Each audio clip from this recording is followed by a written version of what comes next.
एक बार की बात है, एक गांव में एक किसान रहता था। उस किसान को जानवर पालने का बहुत शौक था।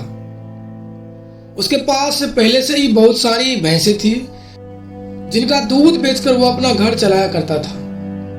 तो एक दिन उस किसान ने एक खरगोश और एक बंदर को भी अपने घर में पाल लिया। अब काफी दिन गुजरने के बाद उस किसान ने खरगोश और बंदर के साथ खेलने का सोचा। उस किसान ने अपने खेत में बहुत सारे छोटे छोटे गड्ढे कर दिए और फिर उन गड्ढों पर मिट्टी डालकर बंद कर दिया। और किसी एक गड्ढे में किसान ने एक गाजर को छुपा दिया। अब उस किसान ने खरगोश और बंदर को गाजर ढूंढने को कहा।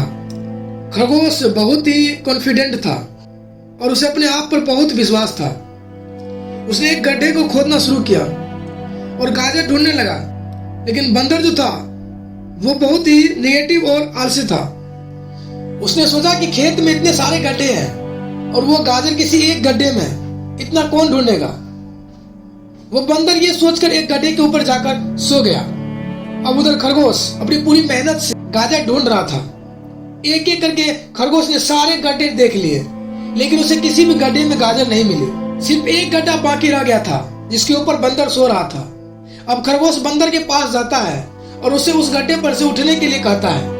जैसे ही बंदर उस गड्ढे पर से उठता है, खरगोश गड्ढा खोदकर गाजर बाहर निकाल लेता है और अपने मालिक को ले जाकर दे देता है। बंदर ये देखकर हैरान हो जाता है कि जिस गड्ढे के ऊपर वो इतनी देर से सो रहा था, गाजर उसी के अंदर थी।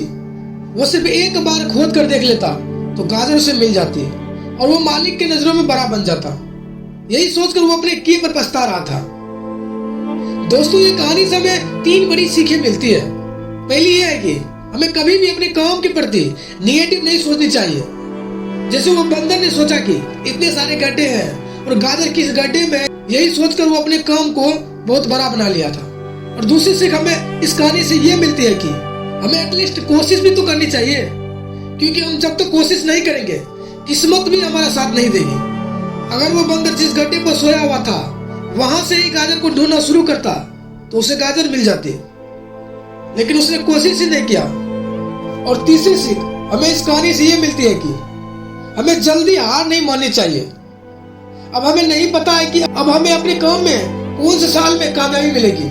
वो 2024 हो सकता है, 2025 हो सकता है, 2030 हो सकता है या 2032 भी हो सकता है। लेकिन हमें कामयाबी तभी मिलेगी जब हम पॉजिटिव सोच के साथ हम कोशिश करते रहेंगे और हार नहीं मानेंगे। तो अगर आप इस कहानी को और भी लोगों तक पहुंचाना चाहते हैं तो इस वीडियो को लाइक करें, ताकि YouTube इस वीडियो को और भी लोगों तक पहुंचाए। और अगर कहानी अच्छी लगी हो तो हमारे चैनल को सब्सक्राइब जरूर करें। मिलते हैं अगले एक नए वीडियो के साथ। तब तक के लिए जय हिंद, जय भारत।